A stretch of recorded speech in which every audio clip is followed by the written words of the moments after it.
Good evening, I'm Bo Williams. Welcome to the 7. Let's get a look at the big 7 stories right now. And topping the list for us tonight, more and more businesses are planting their roots in Farragut as the west side of Knox County is attracting new residents. Now, the new Biddle Farms development on Kingston Pike includes apartments, restaurants, boutiques.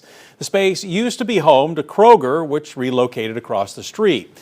New businesses are opening up at the complex every day, including second locations of existing spots in Knox County like Tupelo Honey, Parlor Donuts, and Bradley Gifts and Home. Now, the influx of businesses matches the flow of new residents to the area. The city center of Knox County has shifted west, so it is Farragut, Hardin Valley area where the density is, and I think that businesses see that and they want to be where the people are.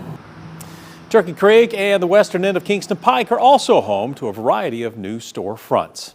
Next on the 7 for you tonight, Knoxville City Council just voted to withdraw the proposal dealing with the future of Chilhowee Park from tonight's agenda. The Emerald Youth Foundation's proposal is to turn the Tennessee Valley Fair's midway space into athletic fields, courts, walking trails.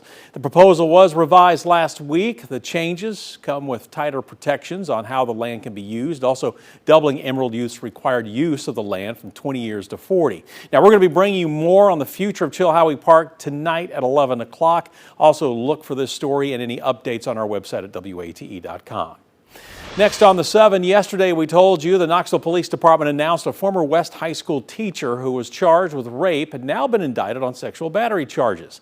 Today we've learned he is actually facing 5 additional charges. Now, a Knox County grand jury indicted Chad Brooks after the Knoxville Police Department said it identified a new victim. Brooks was previously indicted for 16 counts of aggravated statutory rape and statutory rape by an authority figure against one victim between January of 2024 and March of this year. In June, Knox County Schools released the findings of an internal investigation into allegations made against Brooks and another member of the school's football coaching staff. As a result, Brooks was placed on leave and his contract was not renewed. Next on the 7, a man has now been handed a 48-year prison sentence after being convicted of attempted voluntary manslaughter. We told you when 60-year-old Kevin Steen Sr. was found guilty in July following an investigation by the Oak Ridge Police Department. This case stems from a 2023 incident where we're told Steen shot at a woman after an argument. Steen was also convicted on several other charges, including possession of a firearm as a convicted felon, tampering with evidence, and possession of cocaine for resale. All right, next up for you tonight. Today, local leaders celebrated the completion of the final phase of an affordable housing project in East Knoxville near downtown. First Creek at Austin is located along Austin Homes Boulevard off of Harriet Tubman Street. The new expansion is made up of 161 apartments. There are around 450 apartments in all, and 50 of them are set aside for seniors. Now, the CEO of Knoxville's Community Development Corporation says it's all about addressing a need in the community. Here at First Creek at Austin, it doesn't matter what your income is, there's a place for you. This community is going to positively impact this area and our city for the next 60 or 80 years. Those are the types of investments we want to be making. Affordable housing is top of mind for many, especially with the price of buying a home going up. The latest report from the East Tennessee Realtors Group shows that the median sale price for buying a home is up 3% from last year, now sitting at $376,000. The report shows half of the homes sold were under contract in 28 days or less, which is 8 days longer than this time last year. Also, total housing inventory has increased 31% compared to a year ago.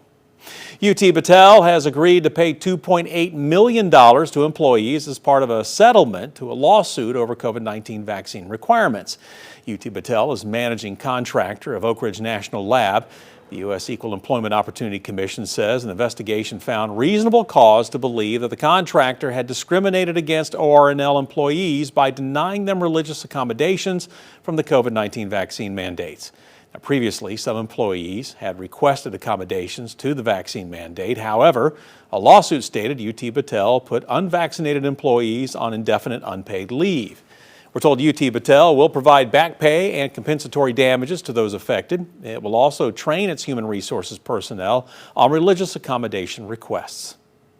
A Fentress County couple has been indicted. They are accused of financially exploiting 2 elderly relatives, taking thousands of dollars. The investigation into Bucky and Heather Pierce dates back to May when the 8th Judicial District Attorney General asked the Tennessee Bureau of Investigation to get involved. A Fentress County grand jury indicted the couple last week. Bucky Pierce is charged with 8 counts of financial exploitation of elderly or vulnerable adults. Heather Pierce is charged with 2 counts.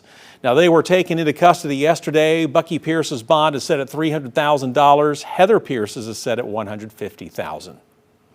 All right, on your side with an update to a traffic alert. The Gatlinburg Bypass now back open following a landslide that happened Saturday. A heavy downpour brought down mud, trees, other debris covering right around 150 feet of road. Now, we're told crews removed more than 140 truckloads of debris in order to reopen the roadway.